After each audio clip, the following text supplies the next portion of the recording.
блогерон айни ҳол миллата шарманда карда истоданд, миллата талбанда карда истоданд. Айб аст.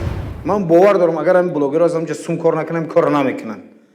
این کارا ما کردگی هستیم. من حدود 10 سال این کارا کردگی هستم. نه که من واقعا اون آدم یکمش وقتی که من سوم جمع میکردم، مثلا برای یک برجامانده فرخوری من از اون پول نمیرفتم به فرخور، من از پول خودم به تو فرخور میرفتم، مثلا پولی ترا میبردم، تو مرا 3000 سومون میدادی که به فلان آدم رسون، من از مبلغ خودم صرف میکردم میرفتم فرخور 3000 آدم اون نفر میدادم.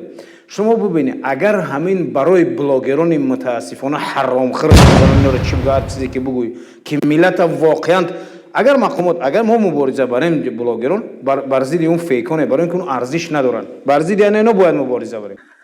الحمدلله برای این مادر در بین 3 روز تونستیم 500,000 روبل روسی جمع کنیم و امروز نصیب کنه ان شاء الله زبور محکم میکنیم. الو سلام علیکم اپا جان، سوزین خوبه؟ سلامتتون خوبه؟ اپا جان، ما الحمدلله در بین 3 روز 500,000 روبل روسی شما را جمع کردیم و امروز تصمیم گرفتیم زبور محکم کنیم و والنتیرای ما رفته از شما یک نوار میکنن و در نوار با اون برادران و خواهرانی که کمک کردن دستگیریتون کردن مینه‌داری خودتون بیان میکنیم. باقی الله نگهبانتون باشه، الله شفای کامل نصیبتون گردونه، در حق ما نیز دعا را فراموش نکنیم و کارت خودتون بود، کارت را زبلاکیرات میکنیم. باقی الله نگهبانتون. باور که میبینید اینقدر مهنت میکنی، قدر رو میکنی، احمق آدم بودنی که نخود 500,000 روبل روسی در بین 3 روز جمع کنی و یک کپیکش نگیری. حاضی بگی تلفن که ای 500,000 حدی اقل 50,000 شا بگی، چون که ترم زندگی داری، زن و فرزند داری، تو پگه زن و فرزند چه چی میخرونی؟ نخود تو از همون سومی مهنتی کردگی خودت 50,000 روبل روسی نگیری.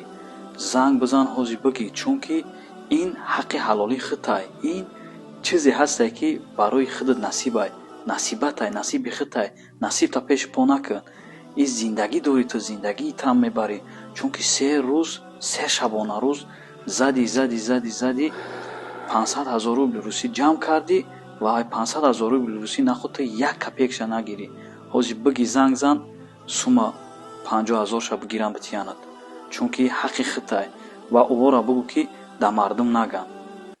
میبینم که در فکر زدگی بله مشکل است، بله قین است، بله میدونم که در 3 شبانه روز خواب نکرده مبلغ مادر را جمع کردی و ای را بدون که آن برادر و خواهران که مادر را کمک کردن دستگیری کردن سبب خود چیدی، آنها با تو باور کرده و این مادر را کمک کردن بشه و ای را بدون که آنها امانت حلال خود چی خیانتش نکنی، امانت را تنگه به تنگه بوده رسانی.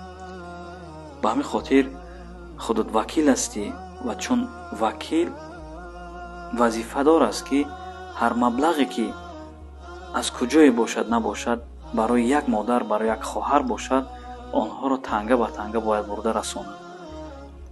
برادرم، راه شیطان را نگیر، در وسواس شیطان گرفتار نشه، برای راست باش، برای حق باش و انشاءالله که الله اجر و پاداشش را میتید و این را نه تو نه یگان شخص دیگه نباید کسب کنند. این در گردن هر یک برادر و خواهر است که یک مادر، یک خواهری که احتیاج به کمک دارد کمکشان کنند. باقی الله نگهبانت باشه، در وسواس شیطان گرفتار نشه. بله این امانت هست.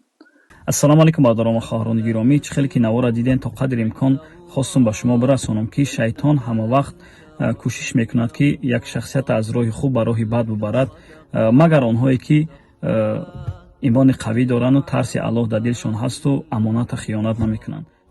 ва онҳое ки дар корҳои хайр машғул ҳастед, яъне зубор мекушоед, рафта навор гирифта дар каналҳои ютубу инстаграмҳои худтон мегузоред و ای را بدانید که آن نفرایی که کمک میکنند، دستگیری میکنند همون نواره او امانت میگذارند برای شما و امانت را نباید شما خیانت کنید. هر یک شخصی که همون امانت اگر خیانت میکند الله شرمندش میکند. انشاءالله که آنهایی که در همین کار خیر مشغول هستند کمک میخواهند بکنند و از همون کمک فایده به دست میارند، иншаалло ки имрӯз не фардо шарманда хоҳанд шуд. боқи алони габон тамоша. Ассалому алайкум.